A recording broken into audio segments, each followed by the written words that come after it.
Hey guys, how is everyone? Okay, now I've been doing this belt and I've just finished doing the trimming of the lining leather, and I just used like a sponge. I wetted it in the tap, squeezed some out, and then just basically I gave the belt a little bit of a sponge down. And you normally do this when you're doing any stamping, tooling or whatever. So I've done this. I'm just gonna flip it round. So this is for the person I'm doing the belt for. He wants PJS, his initials on it. So I've done that, and I gave the belt a little wet down. Now sometimes the next process I'm going to do now, which will help preserve the leather for a long time, is by using like an oil, and this is quite an old traditional oil they used to use, and it's called pure neatsfoot oil. Nourishes and restores old and new leather. So one of the kind of tips I've picked up is before applying the neatsfoot oil, if you can give the belt a little dampen down with the sponge again, and it helps draw the oil into the leather. And also, I normally put my neatsfoot oil in a little container and I'll give it maybe about 30 seconds or so in the microwave. Not so it's hot, but it's kind of like warm to kind of hot. And that way it just, the leather, it'll absorb into the leather a lot easier. So we're doing like a couple of different methods: by dampening the belt down, which will draw it into the leather, and also by heating the neatsfoot oil up. So if I'm just flip this round again and put this here.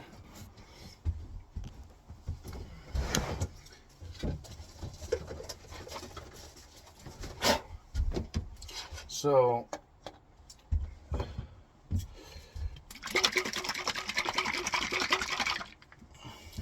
it's funny, in my last workshop it was quite cold, and the neatsfoot oil, it used to go really kind of thick, almost like kind of like lard or something. It's a bit too much, so I'll put some of that back. A little of this really does go a long way, so I'll put that there. I have a rag already good to go. So what we'll do is we're gonna go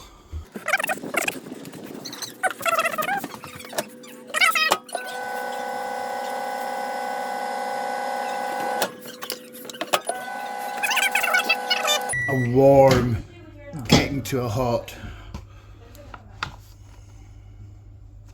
Okay, perfect.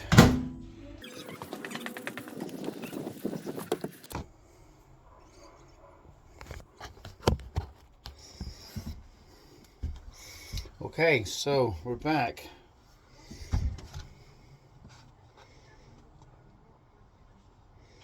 So as I say, this goes quite a long way.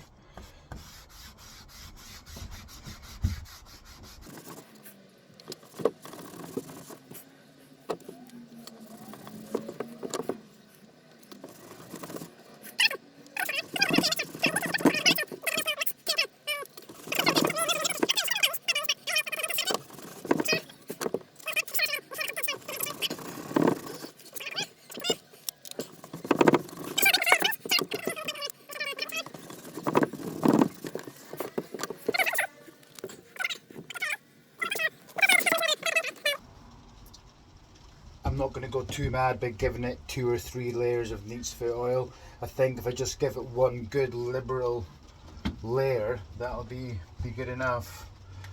So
Okay, that's it.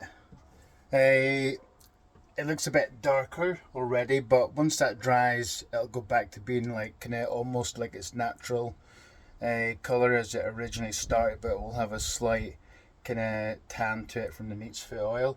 Obviously, if you started applying, if you give it like 24 hours to dry, then you give it another hot coat, then another 24 hours and give it another hot coat, then you might not even used like a tan colour stain, because you can see it's almost like that colour anyway.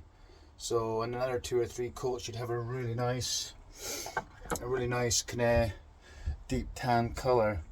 So but I think because he's having a brown, so I got this vintage gel to try, and also I did have where is it? I did have a. So I've got two choices. I've got this vintage gel saddle tan and the dark brown. But what I'll do is I'll probably have a scrap bit of leather and I'll try both of them to see which is best, and then I can take it from there. So there you go, using neat's foot oil on the belt. As I said, when you're doing something, by not cutting any corners and using the correct products in the right way, this is what's going to make this belt stand out from any other belt, because as I said, it's handmade. Thank you. Bye.